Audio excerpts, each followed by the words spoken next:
alihi wa sahbihi wa sallama tasliman katsira. Wa asyhadu an la ilaha illallah wahdahu la syarikalah wa asyhadu anna Muhammadan abduhu wa rasuluh.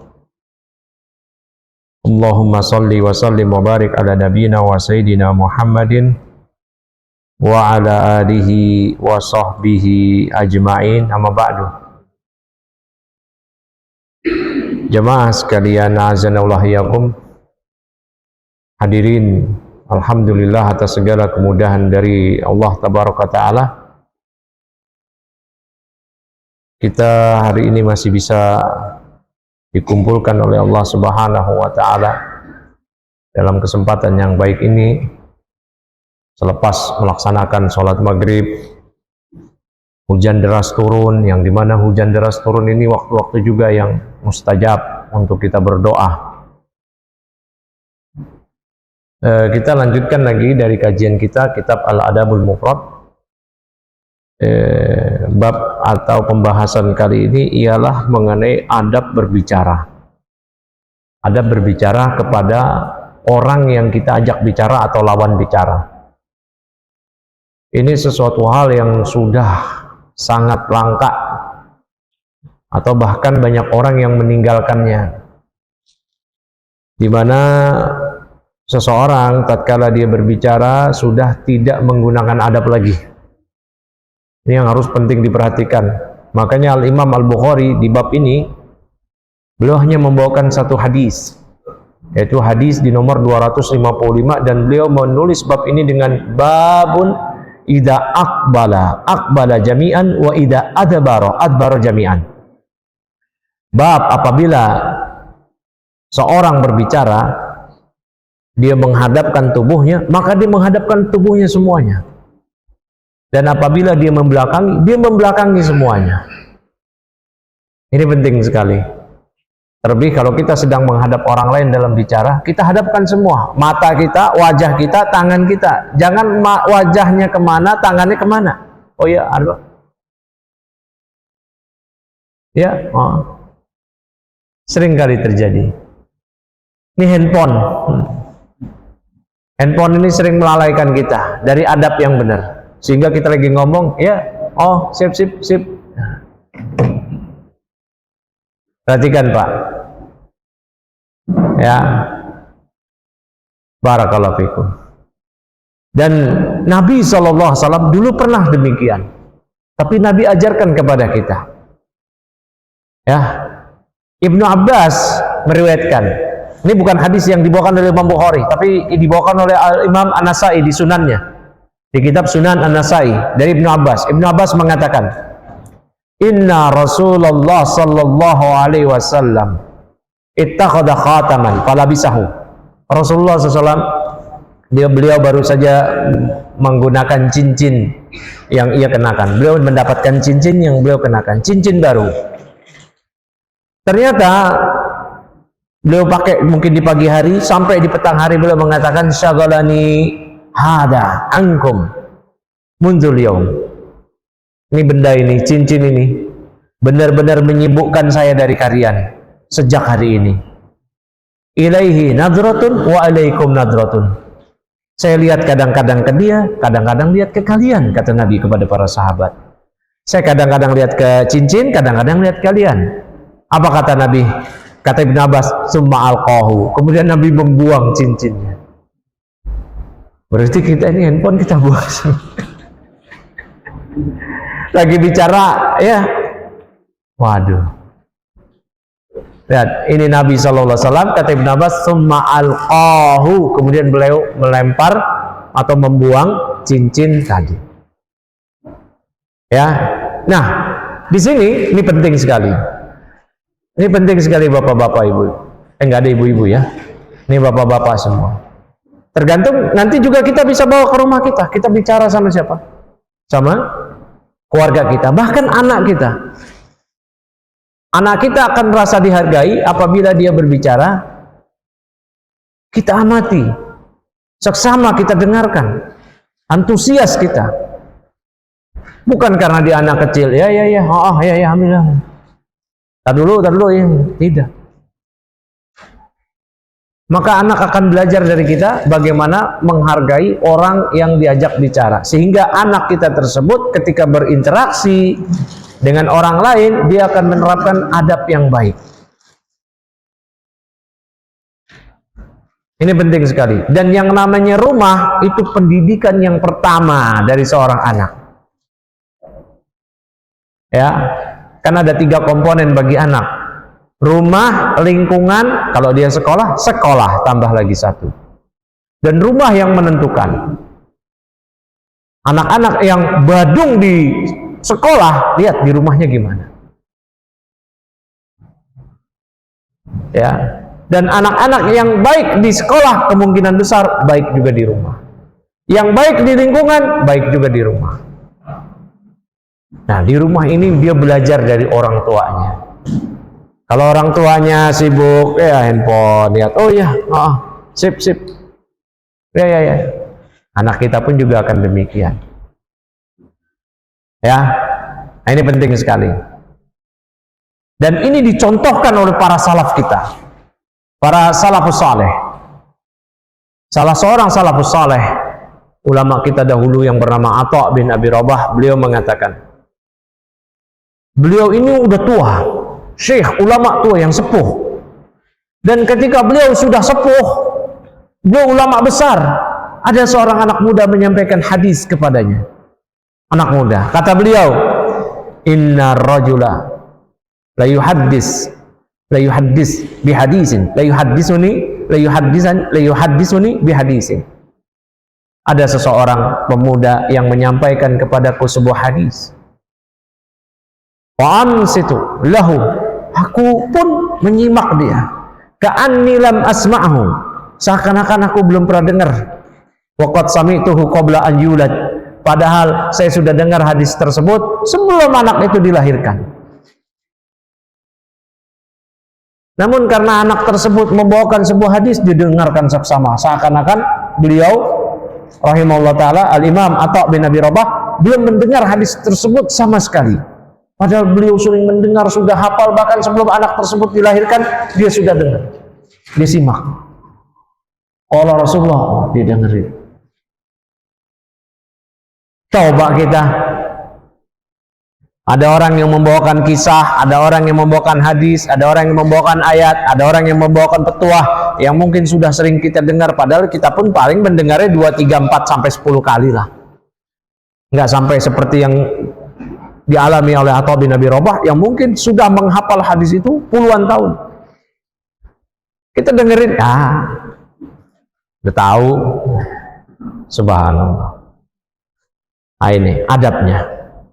Oleh karena itu, Al-Hasan Al-Basri, ulama kita dari kalangan tabi'in, beliau mengatakan, fakun ala an tasma'a ahras minka ala an taqula. Maka jadilah engkau ketika engkau mendengar, engkau lebih antusias daripada engkau seantusias engkau berbicara. Ketika kita bicara, kita antusias, tapi kalau mendengar lebih antusias lagi. Beliau mengatakan, ta'allam husnal istima', belajarlah bagaimana mendengar yang baik. Kama tata'allamu husnal qaul, sebagaimana Anda belajar bagaimana berbicara yang baik. Kalau Anda belajar berbicara yang baik, nah lebih juga lah, belajarlah bagaimana menjadi pendengar yang baik. Kemudian kata beliau, wala taqta' ala ahadin hadisahu, jangan engkau potong seorang pun pembicaraannya. Jangan potong pembicaraan seseorang.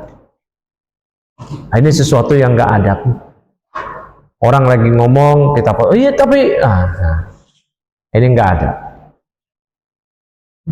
Dan kita lihat banyak diskusi-diskusi yang terjadi, apakah diskusi politik atau diskusi agama atau diskusi apapun yang disajikan kepada kita, dengan adanya interaksi soal jawab, pasti kita akan menuding tidak beradab bagi pihak yang memotong lawan bicaranya, padahal bukan dia yang berkesempatan berbicara. Kesempatan sedang diberikan kepada lawan bicara, tapi dia potong. baik diskusi politik, maka kita akan memvonis, siapapun akan memvonis yang memotong ini tidak beretika, tidak beradab. Dan ini sebenarnya adab Islam dan berkesesuaian dengan adab yang ada di negeri kita, orang Timur. Makanya orang Indonesia itu sebenarnya cocok berislam.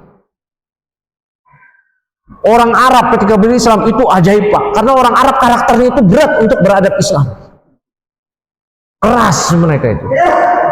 Maka ketika orang Arab beretika kayak sahabat, itu luar biasa, mengalahkan karakter, naluri, dasarnya, alamiahnya.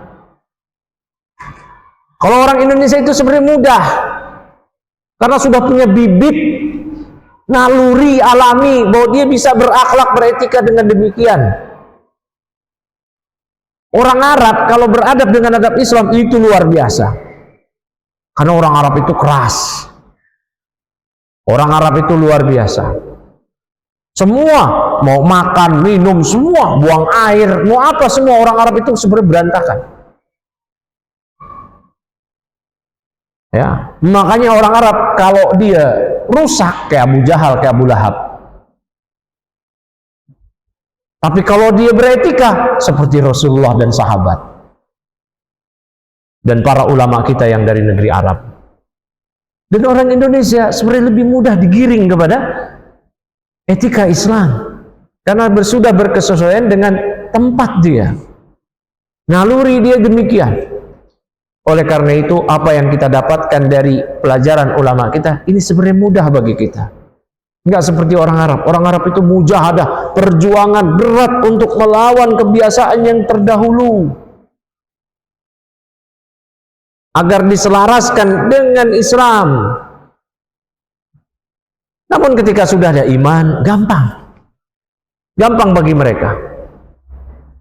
Nggak ada lagi keberatan.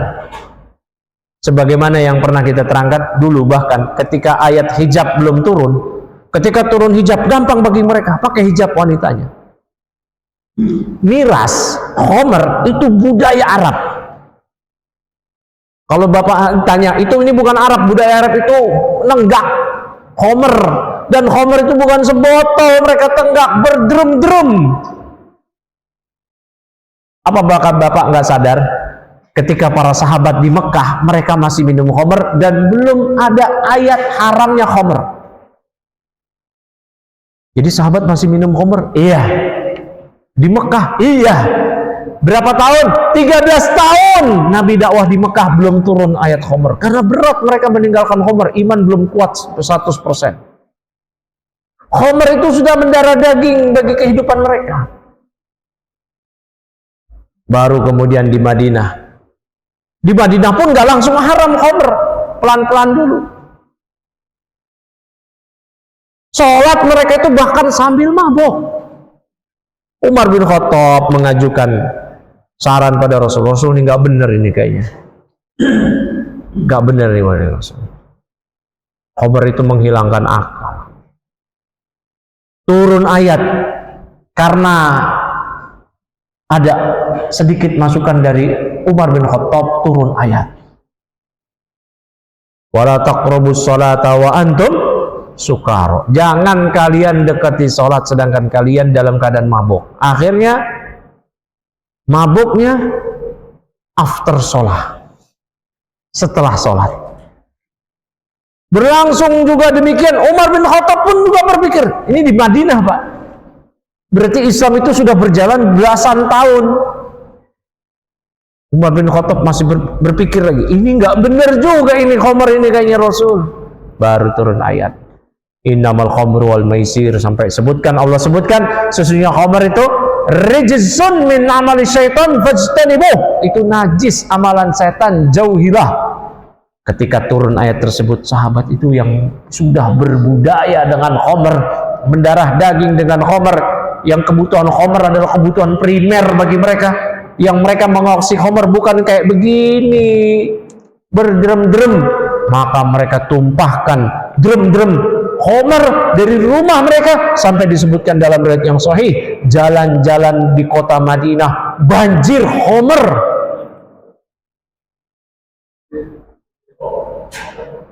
ditumpahin Pak, drum homer.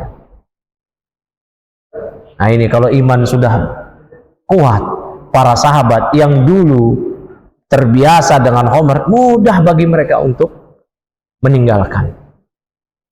Dan karakter-karakter mereka yang keras di iklim yang luar biasa panas, yang sudah mewarisi karakter yang keras dari leluhur mereka, ketika Islam mengajarkan demikian, yang bukan bertolak belakang, bukan 180 derajat lagi, mungkin kali 10. Mudah bagi mereka meninggalkan karakter tersebut yang sudah mendarah daging sampai merasuk ke tulang, mungkin ditinggalkan karena ada Islam. Sudah ada iman. Nah, orang Indonesia karakternya beda sama orang Arab. Saya pernah tinggal di negeri Arab Pak, jauh Pak. Orang Arab itu yang bandel-bandelnya, ya Allah. Ya, mungkin nggak ada di Indonesia. Bahkan etikanya pun juga nggak ada. Saya jujur ini, bandara di negeri Yaman, Son'a, toiletnya lebih buruk dari semua terminal yang pernah saya jumpai di Indonesia. Itu baru bandara internasional.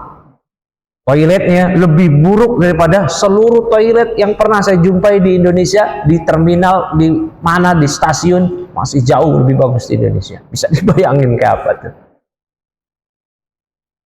Ya. Nah, oleh karena itu orang Indonesia ini lebih mudah sebenarnya menerima adab. Tapi terkadang atau seringnya orang Indonesia justru yang jauh dari etika ini. Kenapa? Karena nggak ada agama. Dan mereka lebih mengikuti budaya-budaya yang lain yang masuk. Budaya barat. Budaya-budaya impor. Sehingga mereka condong ke budaya tersebut, meninggalkan budaya mereka. Ketika dipaparkan, diajarkan Islam, udah sulit menerima. Maka kita kembali kepada adab-adab Islam dalam beretika. Dan yang namanya Islam tidak akan pernah bertentangan dengan suatu zaman, suatu tempat sampai hari kiamat. Jadi Islam selalu berkesesuaian. Orang Arab yang karakternya keras, ketika ada Islam, mudah mereka nerima dan cocok. Karena yang cocok bagi manusia, seluruh manusia, adalah Islam yang membimbing kehidupan mereka. Dan kalau ada orang bilang, etika dong, Islam sudah lama berbicara tentang ini. Sejak dulu. Dan mereka pun belajarnya ternyata dari Islam. Dari Islam. Budaya mandi, Pak, itu dari Islam. Kapan orang Barat Eropa mandi? Ketika melihat pasukan kaum muslimin Turki mandi. Maka mereka baru mandi. Ratu Isabella, Ratu Spanyol, yang memerintahkan Vasco da Gama, yang memerintahkan Christopher Columbus, yang memerintahkan ya para pelaut-pelaut mereka, misionaris mereka ke berbagai negeri untuk membunuh kaum muslimin, untuk menyebarkan agama Kristen. Ratu Isabella mandi dalam sejarah sekali seumur hidupnya. Kapan? Ketika malam pernikahannya. Tahu Ratu Isabella apa ya? Yang membantai kaum muslimin di Andalusia. Di Spanyol dulu kaum muslimin, Pak. Mayoritas kaum muslimin dulu di Andalusia. Dibantai oleh dia, pasukannya, dia nyebarin Kristen, diutus Vasco da Gama, ya, yang merampok, menjadi perompak kapal-kapal jamaah haji kaum muslimin, dia bantai negeri-negeri kaum muslimin. Nah itu Ratu Isabella dalam sejarah, ada disebutkan di sejarah-sejarah versi mereka sendiri, bahkan mandi cuma sekali. Dalam Islam, gak boleh kita mandi seumur hidup sekali, minimal kita mandi sepekan sekali, Jumat. Nah, gak boleh nggak mandi dalam lebih dari sepekan. Apalagi kalau kita junub, wajib mandi. Disunahkan mandi Jumat, mandi Id, segala macam. Maka mandi budaya dari Islam. Cebok dengan air itu budaya Islam. Kemarin wartawan Barat ketika mereka hadir ke Piala Dunia di Qatar, lihat toilet di Qatar, di hotel-hotelnya, nggak ada tisu. Mana tisunya? Nggak ada. Oh ada air, bingung mereka. Kok cebok pakai air? Mereka coba, asik juga ya. Mereka cek, ternyata lebih bersih. Bisa dibayangin bagaimana kotoran-kotoran yang masih ada di orang-orang barat. Karena mereka nggak kenal toharoh. Ceboknya nggak ada. Mereka selepas kencing nggak ada cebok. Celana dalamnya jangan dibayangin kayak apa. Ya, itu orang barat. Selain orang barat, orang Hindu, Pak, orang India, BAB itu di mana aja. Mereka jumpai tempat kalau mereka udah kebelet, BAB sih. Orang Hindu, orang Islam nggak ada. Ya. Barakallahu fiik. Maka ini ya, ketika diajarkan adab-adab Islam, orang Indonesia itu harusnya lebih cepat tanggap, lebih cepat mengikuti. Ya. Baik. Kita bawakan di sini hadis yang dibawakan oleh Imam Al-Bukhari. Imam Al-Bukhari mengatakan, haddatsana Bishr ibn Muhammad qala. Bishr bin Muhammad telah menceritakan sebuah hadis kepada kami. Ia mengatakan, akhbarana Abdullah. Abdullah telah mengabarkan sebuah hadis kepada kami. Kata Abdullah, qala akhbarana Usamah ibn Zaid. Kata Abdullah, Usamah bin Zaid telah mengabarkan kepada kami sebuah hadis. Qala akhbarani Musa ibn Muslim, maula ibnati Qarid. Ya. Kemudian kata Usamah bin Zaid, Musa bin Muslim telah menyampaikan kepada kami sebuah hadis an Abi Hurairah, dari Abu Hurairah, sahabat Nabi radhiyallahu ta'ala anhu. Annahu rubbama haddasa anin Nabi. Terkadang Abu Hurairah menyampaikan sebuah hadis dari Nabi. Fayaqul, kemudian Abu Hurairah mengatakan, ya, haddasanihi ahdabus sufair abyadul kashhain idza aqbala jami'an wa idza adbara jami'an lam tara ainun mislah wa lan tarahu.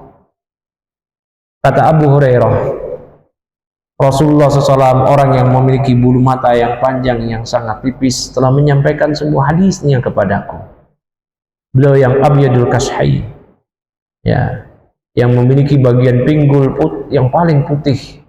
Beliau telah menyampaikan sebuah hadis padaku. Idza aqbala, apabila beliau menghadap kepada orang yang beliau ajak bicara, aqbala jami'an, beliau menghadapkan badan beliau semuanya. Wa idza adbara, apabila membelakangi beliau membelakangi semuanya. Kata Abu Hurairah, lam tara ainun mislah, mataku ini enggak pernah melihat orang semisal beliau, walan tarahu, dan tidak akan pernah melihat orang semisal beliau lagi. Ya. Dijelaskan di sini oleh Syekh Luqman, fihi ba'dun nu'ud wa syama'il lin Nabi sallallahu alaihi wasallam. Di dalam hadis ini disebutkan beberapa sifat-sifat dan karakter bagi Nabi sallallahu alaihi wasallam. Wa minha annahu idza kana tawajjaha ila syai' tawajjaha bi kulliyatihi. Apabila beliau menghadap sesuatu, terlebih lagi kepada lawan bicaranya, maka beliau menghadap secara totalitas seluruh badannya. Wala yukhalifu bi ba'di jasadihi ba'dan. Dan juga tidak sebagian jasad beliau tidak menyelisihi sebagian jasad yang lain. Total full ngadep ke lawan bicara. Kaila yukhalifu badanuhu qalbahu, supaya badan beliau tidak berbeda dengan qalbu beliau, dengan pikiran beliau. Jadi fokus menghadap orang yang bicara. Tapi kalau lagi melihat ke sini, ya Pak, pikirannya lagi melihat ke sini, ya, tapi badannya menghadap ke sana. Kalau sekarang tuh handphone, pikirannya ke handphone, badannya ke sana. Terkadang, apa tadi ngomong apa? Apa bisa diulangi ngomong apa? Kalau Nabi yang kayak begitu tadi apa hadisnya? Dibuang. Ibnu Abbas mengatakan sebagaimana hadis An-Nasa'i yang kata Nabi sallallahu alaihi wasallam ketika beliau baru pakai cincin, syagalani hada ankum mundzul yaum, ini cincin ini menyibukkan aku dari kalian sejak hari ini. Ilaihi nadratun wa alaikum nadratun. Terkadang saya lihat ke sini, terkadang lihat kalian, lihat sini, lihat sini. Ya, summa alqahu, kemudian beliau lempar, buang.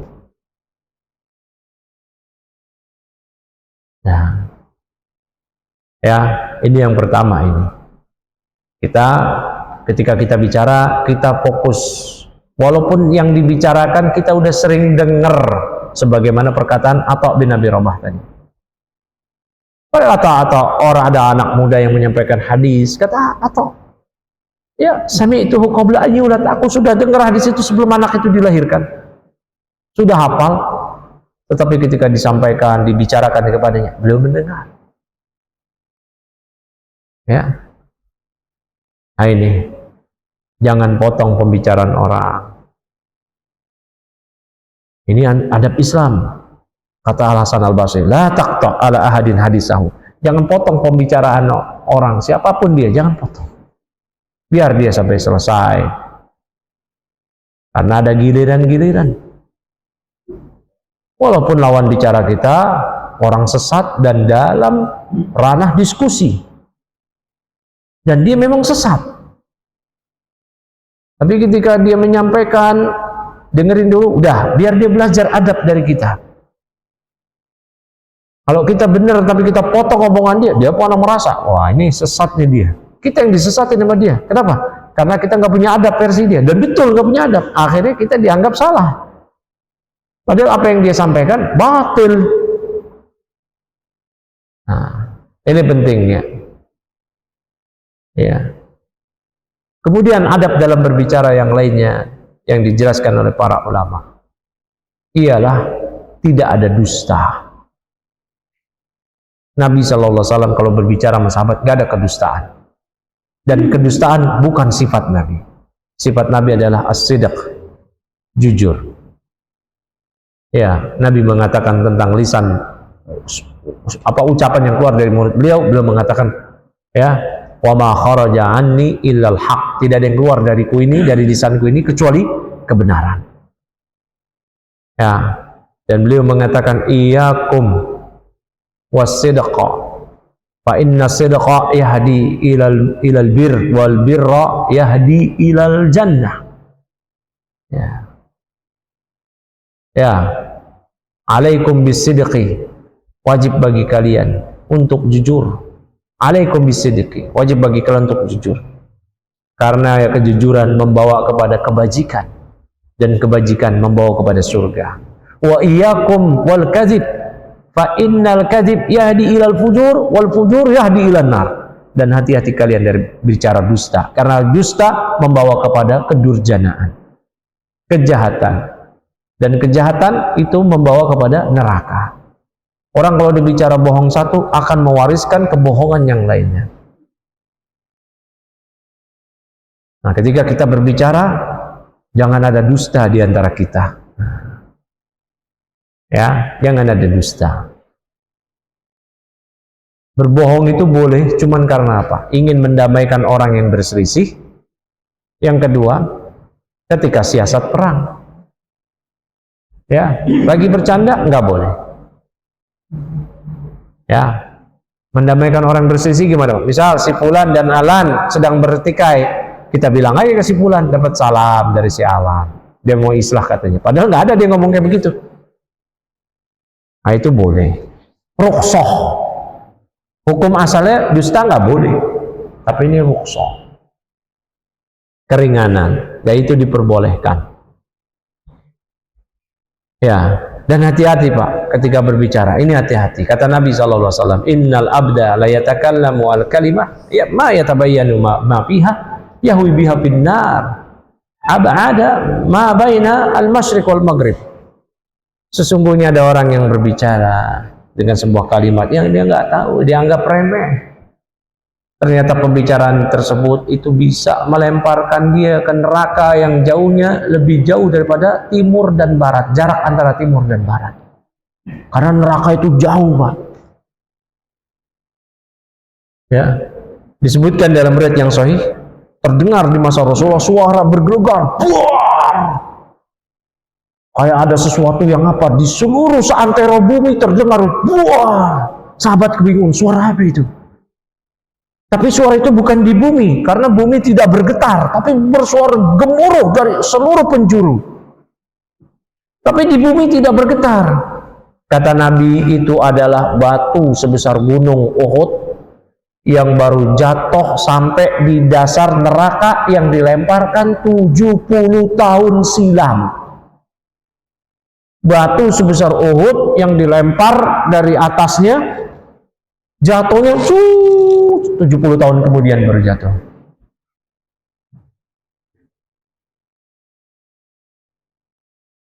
Tahun kemudian baru jatuh. Nah, dilempar di neraka, jauhnya lebih jauh dari jarak antara timur dan barat.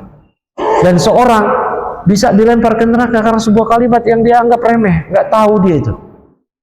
Maka hati-hati. Oleh karena itu Allah berfirman, ya ayyuhalladzina amanu, ya, wahai orang beriman, ya, wattaqullah, ya ayyuhalladzina amanu taqullaha, ya, ittaqullaha wa rasul, wahai orang beriman, ittaqullah, bertakwalah pada ati Allah wa ati Rasul, ya, wa qulu qawlan sadida, dan ucapkanlah ucapan yang baik. Yuslih lakum amalakum wa yaghfir lakum dzunubakum. Allah akan mengampuni kalian dan memperbaiki kalian dan mengampuni seluruh dosa-dosa kalian. Ya. Kalau kita mengucapkan kalimat yang baik, maka Allah akan memperbaiki kita dan mengampuni seluruh dosa kita. Kalimat thayyibah sedekah, kata Nabi sallallahu alaihi wasallam. Kalimat yang baik adalah sedekah. Ini. Baik. Kemudian, ya, Al-Imam Al-Bukhari membawakan bab berikutnya, babu al-mustasyaru, ya, mu'taman, bab mengajak musyawarah orang yang dipercaya. Kata Imam Al-Bukhari, haddatsana Adam qala haddatsana Syaiban Abu Ayyuba Abu Muawiyah qala haddatsana Abdul Malik ibni Umair an Abi Salamata ibni Abdurrahman an Abi Hurairah, dari Abu Hurairah. Qala Nabi sallallahu alaihi wasallam li Abil Haisam, Nabi sallallahu alaihi wasallam bersabda kepada Abul Haisam, halaka khadimun, apakah kamu punya pembantu? Qala la, kata Abul Haisam, enggak punya. Fa idza atana sabyun fa'tina, fa'utiya Nabi sallallahu alaihi wasallam bi ra'sain laisa ma'ahuma salisun. Fa'atahu Abul Haisam qala Nabi ikhtar minhuma. Nah, disebutkan di sini oleh Abu Hurairah, Rasulullah SAW bersabda kepada Abul Haisam, apakah kamu punya pembantu? Kata Abul Haisam, enggak punya. Kemudian kata Nabi, kalau ada nanti sandera tawanan perang dari orang kafir yang datang kepada kami, faktina, maka bawalah kepada kami. Maka dibawalah kepada Nabi SAW 2 orang tawanan. Ya. Kemudian fa'atahu Abul Haisam, maka Abul Haisam datang kepada Nabi, karena tadi Nabi sudah bilang kalau ada nanti tawanan kamu datang ke sini, karena Nabi tahu Abul Haisam nggak punya pembantu. Ingat bapak-bapak, waktu itu pelajaran mengenai kisah budak, ya, yang namanya budak itu kebanyakan dari tawanan perang, ya. Kemudian Nabi SAW bersabda kepada, ya, Abul Haisam, ikhtar minhuma, pilih di antara keduanya. Dan di antara budak tawanan ini yang mau dijadikan budak, ada yang sudah masuk Islam, ya, ada yang sudah masuk Islam. Qala ya Rasulullah ikhtarli, kata Abul Haisam, wahai Rasulullah, pilihkan saja buatku di antara 2 orang ini. Faqala Nabi, maka Nabi SAW bersabda, innal mustasyara mu'taman, sesungguhnya orang yang diajak musyawarah itulah yang dipercaya. Karena Abul Haisam seakan-akan mengajak Nabi untuk bermusyawarah. Siapa? Minta pendapat. Kata Nabi SAW, khud hadha, ambillah ini yang ini. Fa inni ra'aituhu yusolli, karena saya sudah lihat dia sudah sholat. Wastausa bihi khairan, dan berwasiatlah kebaikan kepadanya. Faqalat imra'atuhu, maka istrinya Abul Haisam mengatakan, ma anta bibaligi ma qala fihi Nabi, kamu sepertinya nggak bisa melakukan apa yang disabdakan oleh Nabi agar berbuat baik kepadanya. Illa antu tiqahu, kecuali kamu mesti bebasin dia, bebaskan dari budak. Qala fahuwa atikun, kata Abul Haisam, ya udah dia merdeka.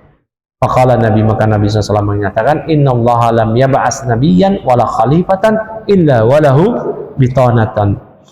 Ya, tidaklah Allah mengutus seorang nabi ataupun seorang khalifah, melainkan seorang nabi atau khalifah tadi memiliki 2 bitonah, 2 teman dekat.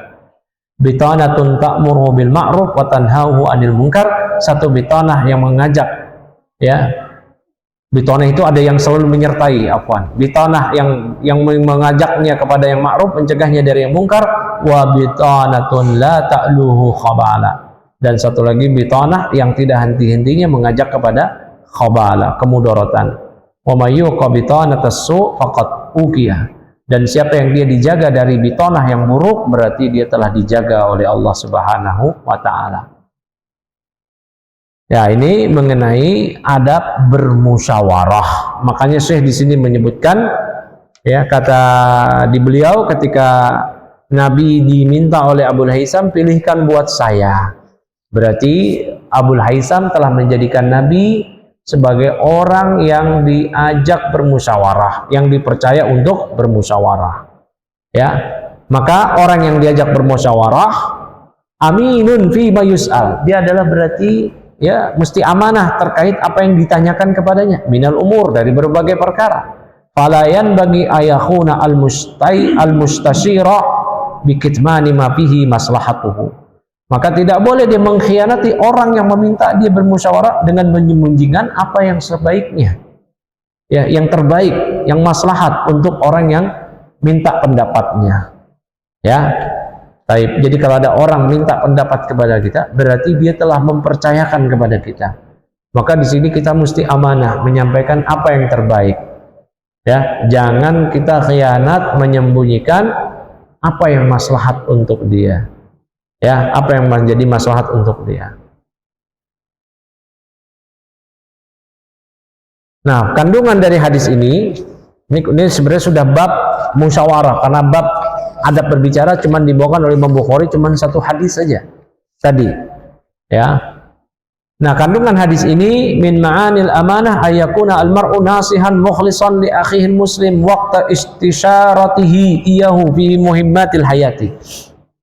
Di antara maknanya di sini adalah seorang mesti amanah. Dia mesti menasehati orang yang meminta, ya, saran kepada dia dari saudara muslimnya tadi, ya, dalam berbagai perkara-perkara yang penting. Dia mesti kasih tahu mana yang baik. Ya, jangan dia sembunyikan, dan jangan dia berikan saran-saran yang buruk. Nah, ini juga masih ada korelasinya dengan bab yang tadi, bab adab berbicara kepada orang yang diajak bicara. Namun ini lebih spesifik karena dia diajak bicara untuk, ya, menentukan mana yang terbaik. Kemudian yang kedua, iqamatus shalah dalilu wa alamatu thayyibatin li salahil mar'i. Nah, kalau seorang sudah mendirikan sholat, itu adalah dalil bukti akan kebaikan, akan kesolehannya. Karena Nabi SAW menyatakan kepada Abul Haitham, ya, pilihlah yang ini. Fa inni ra'aituhu yusolli. Aku melihat dia sholat. Pilihlah yang ini dan berbuat baiklah kepadanya. Maka seorang yang sudah melaksanakan sholat itu sudah cukup jadi bukti akan kebaikan diri dia. Mungkin ada yang mengatakan dia udah sholat tapi STMJ, sholat terus, maksiat jalan. Dia udah sholat tapi kok korupsi. Ya, ada beberapa jawaban. Pertama, mungkin sholatnya itu tidak benar niatnya, atau salah caranya, atau kekhusyuannya kurang. Kalau sholatnya benar, niatnya benar, caranya benar, khusyuk, itulah sholat yang betul-betul mencegah perbuatan keji yang mungkar, sebagaimana Allah firmankan, inna sholata tanha anil fahsya'i wal mungkar. Sholat itu mencegah perbuatan keji dan mungkar, dan ini realitanya demikian. Betapa banyak penjahat ketika dia mulai sholat hilang kejahatannya. Ini realitanya demikian. Betapa banyak orang yang di jalanan, yang merampok, yang mabok, yang apa, yang main judi, ketika dia mulai sholat hilang perlahan-perlahan keburukannya. Ini realitanya. Walaupun mungkin tata cara sholatnya masih nggak benar, tetapi betul-betul sholat itu mencegah perbuatan keji dan mungkar. Berikutnya Pak, kedua, kalau ada orang yang sholat itu ternyata kok mungkarnya nggak berubah-ubah, ada kemungkaran yang berubah Pak sebenarnya yang kita nggak tahu. Begini logikanya, dia udah sholat masih korupsi, itu alhamdulillah dia cuman korupsi. Coba kalau dia nggak sholat udah korupsi, mungkin dia bisa bunuh orang. Kalau dia nggak sholat bukan cuma korupsi, dia mungkin melakukan tindak kejahatan yang lainnya. Kalau dia nggak sholat mungkin berbagai kejahatan lainnya yang dia lakukan. Tapi karena ada sholat, cuma korupsi, cuma kejahatan itu. Jadi jangan disalahin sholatnya. Orang-orang liberal sekarang ngarahin ke situ. Pakai jilbab tapi sholat tapi Pak Haji tapi ini tapi nggak ada yang salah dalam sholat. Sholat itu betul-betul mencegah perbuatan keji dan mungkar. Jangan mau kena propaganda orang-orang liberal yang hendak menjauhkan kita dari beragama. Sehingga yang kalau ada penjahat yang dia beragama, tuh. Nah, kan begitu kebanyakan. Terlebih lagi di masa-masa politik yang panas ini, semua akan mencari peluang ya untuk menjatuhkan lawan. Dibawa-bawalah agama dan orang-orang liberal bermain di sini. Ya, orang-orang liberal, orang-orang sekuler bermain di sini. Jangan biarkan mereka bermain. Jangan biarkan mereka leluasa. Ya, ketika ada konfrontasi demikian kepada kita, kita harus counter. Enggak demikian. Azan dulu ya. Mengenai adab bermajelis, memang adabnya yang terbaik ialah rapat. Hingga disebutkan dalam riwayat sampai daun-daun yang jatuh ke bawah itu nggak sampai menyentuh tanah karena menyentuh semua badan-badan sahabat. Namun ketika tidak demikian bukan berarti maknanya haram ya. Bahkan di negeri Arab sebagian ya, semisal di majelisnya Syekh Zaid bin Hadi al-Madkhali, ini ulama kita, ulama Ahlussunnah yang ada di Saudi Arabia. Di masjid beliau majelisnya itu kayak di Indonesia. Syekh di majelis ini majelisnya pakai kursi, jamaahnya itu di tembok-tembok sana.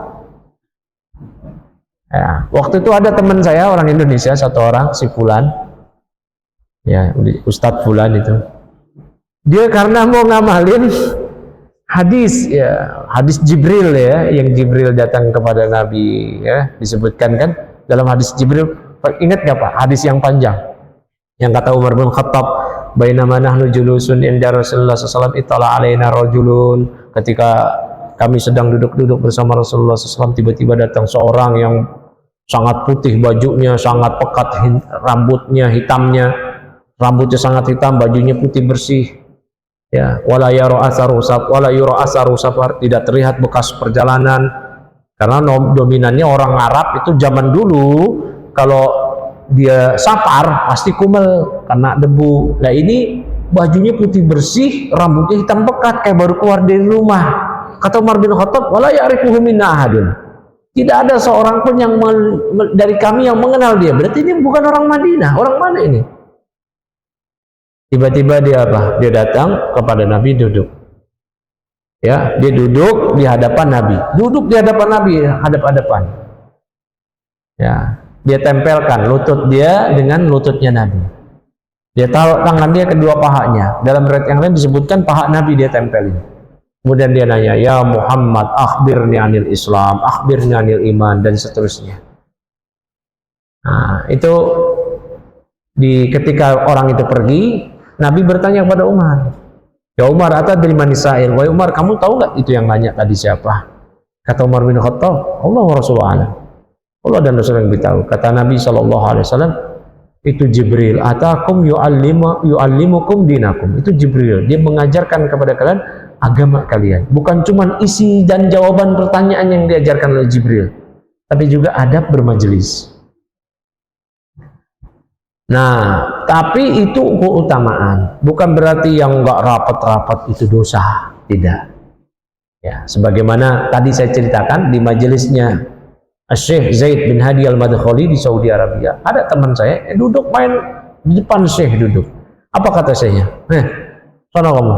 Suruh minggir. Suruh minggir. Kenapa? Karena kebiasaannya di situ demikian. Jadi kalau kita ada di majelis, kebiasaannya pada nyender, ya nggak apa-apa, nggak dosa. Tapi yang terbaik ialah merapat. Nah, duduknya rapat-rapat. Itu yang terbaik. Ini afdoliyah, keutamaan adabnya. Ya, tapi bukan berarti yang duduknya di sana, duduknya nyender ke sana sampai belakang sana. Itu bukan berarti tidak beradab, tetapi tidak mengamalkan adab yang afdol. Begitu. Bisa dipahami Pak ya? Karena lihat, perhatikan, ketika Jibril nempel dekat Nabi, sahabat kan nggak begitu. Kan Jibril yang ngajarin itu.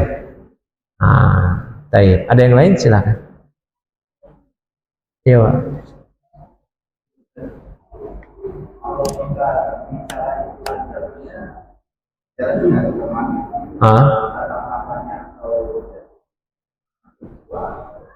Kalau kita diminta pendapat, misalnya gimana sebenarnya saya tanya,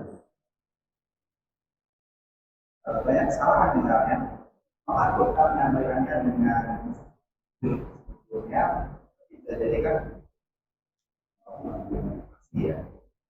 Yang ketiga, kalau misalkan kita tidak diminta pendapat, tetapi kita mengasih masukan.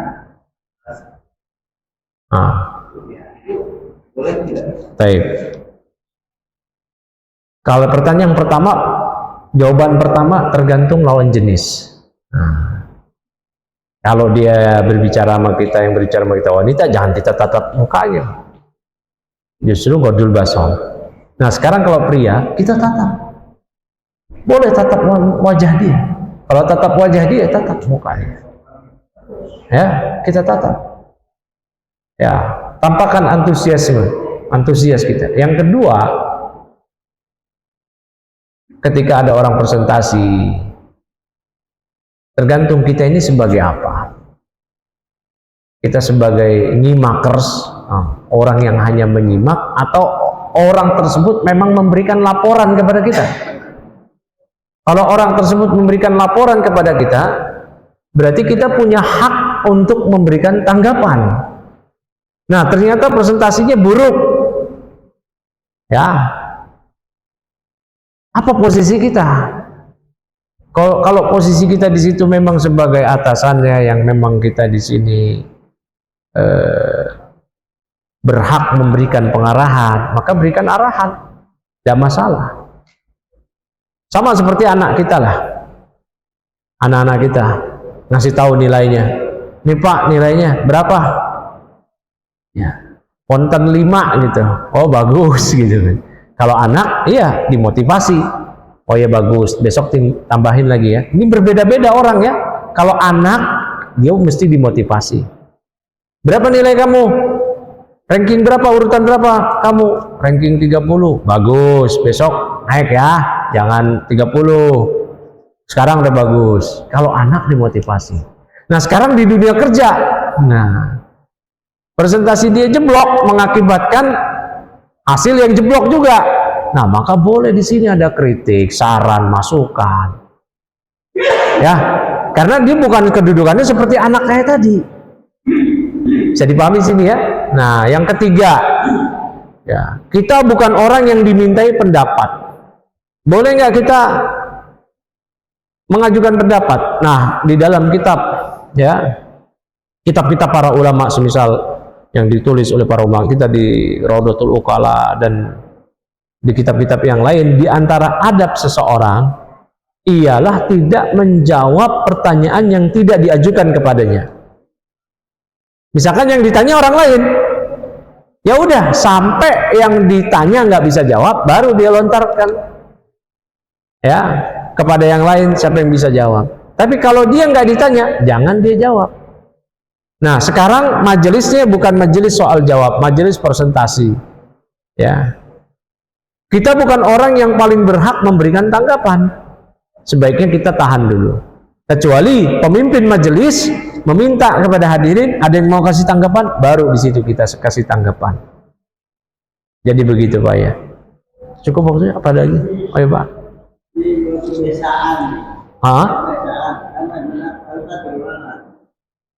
Dua orang yang bicara nih, dia teruji Dia udah salam ke belakang dia dan dia sudah berbicara.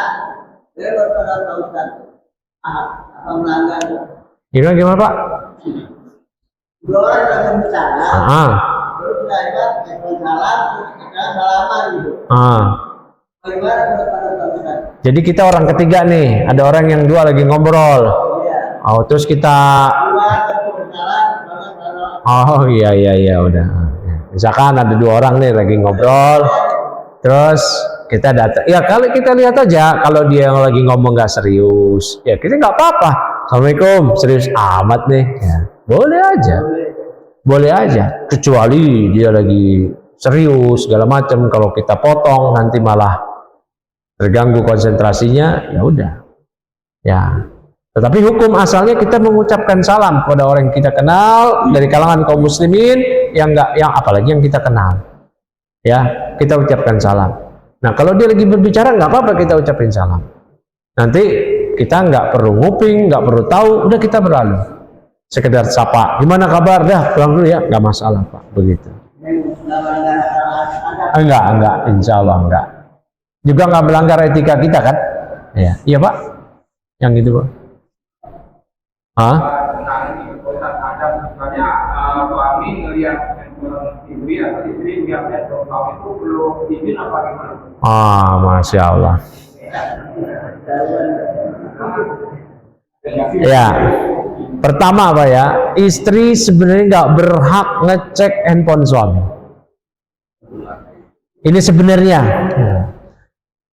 Cuman istri kita curigaan kan kalau kita kasih password. Ya. Terlebih lagi seorang yang punya istri lebih dari satu. Poligami. Istri nggak boleh, nggak pernah ngapain karena di situ ada pembicaraan dia dengan madunya dia. Pos 2 kalau kata orang. Ya Pak RT ya. Ada percakapan antara dia dengan istri keduanya, istri ketiganya, istri keempatnya. Mengapain dia? Ya, jadi sebenarnya hukum asalnya istri itu nggak boleh masuk ke situ. Sedangkan sebaliknya suami boleh nggak? Kalau suami kan boleh poligami, istri nggak boleh poliandri. Berarti suami boleh nggak mengecek? Boleh. Apalagi kalau dikhawatirkan ada kemungkaran. Ada kemungkaran di situ. Nah, sebenarnya ini tergantung situasi, sikon. Kalau pada si suami ada gelagat mungkar, bukan poligami, tapi selingkuh. Bukan poligami. Kalau poligami halal nggak? Halal. Wah, halal katanya tuh. Nah, kalau selingkuh, jangan disamain poligami sama selingkuh. Orang nikah lagi dibilang selingkuh. Selingkuh itu konotasinya jelek. Zina, main serong, itu kalau selingkuh. Dan yang namanya istri kedua bukan pelakor. Kok pelakor itu merebut laki orang. Ya. Nah, sekarang ini si istri melihat si suaminya ini bukan poligami. Tapi memang punya gelagat dan indikasi besar selingkuh. Selingkuhnya itu berzina maksudnya. Ya. Maka tergantung situasi. Kalau si istri melihat, tentu si istri nggak mau dong menikah dengan seorang suami yang berzina, ya kan? Dia akan membuktikan benar apa enggaknya dia berzina. Kalau dia betul berzina, dia akan mengajukan khulu. Ya, karena dia nggak mau. Karena Allah tegaskan azani li zaniyah. Ya. Perempuan laki-laki yang berzina itu sama perempuan yang berzina, nggak boleh sama yang mukmin. Jangan. Dan seorang suami yang berzina, istrinya boleh mengajukan khulu. Tergantung situasi. Tapi sekarang terbalik Pak. Istri bisa bersabar suaminya berzina. Udah jelas-jelas ngaku bahkan bisa bersabar. Tapi kalau suaminya nikah lagi, nggak sabar. Bukan begitu ya, Adi? Enggak ya? Enggak, saya nggak nanya istri-istri kita, tapi istri-istri orang sono begitu maksudnya. Ya, kayak begitu. Nah, ini juga ya diantara musibah yang melanda kaum muslimin. Ya, sesuatu yang halal, yang mubah dianggap sebagai sesuatu yang haram. Ya, iya. Kalau zaman bapak-bapak dulu kan banyak orang-orang tua nih. Poligami itu sesuatu hal yang lumrah, kan begitu ya? Bapak kakek-kakeknya dulu istrinya 2, 3, udah biasa. Oh sekarang, wah, ada PNS poligami bisa kepecat. Peraturan apa tuh dibikin mabutin dulu. Nah, baik, cukup kali ya. Begitu Pak ya. Jadi hukum asalnya seorang istri nggak boleh ngecek HP suami. Itu hukum asalnya. Ya. Baik, cukup Bapak-bapak sekalian. Yang benar dari Allah, yang keliru dari saya sendiri. Saya mohon maaf atas segala kekurangan dalam penyampaian. Ya, wabillahi taufik wa sallallahu ala nabiyina Muhammadin wa ala alihi wa sahbihi ajmain. Subhanakallahumma wa bihamdika asyhadu an la ilaha illa anta astaghfiruka wa atubu ilaik. Assalamualaikum warahmatullahi wabarakatuh.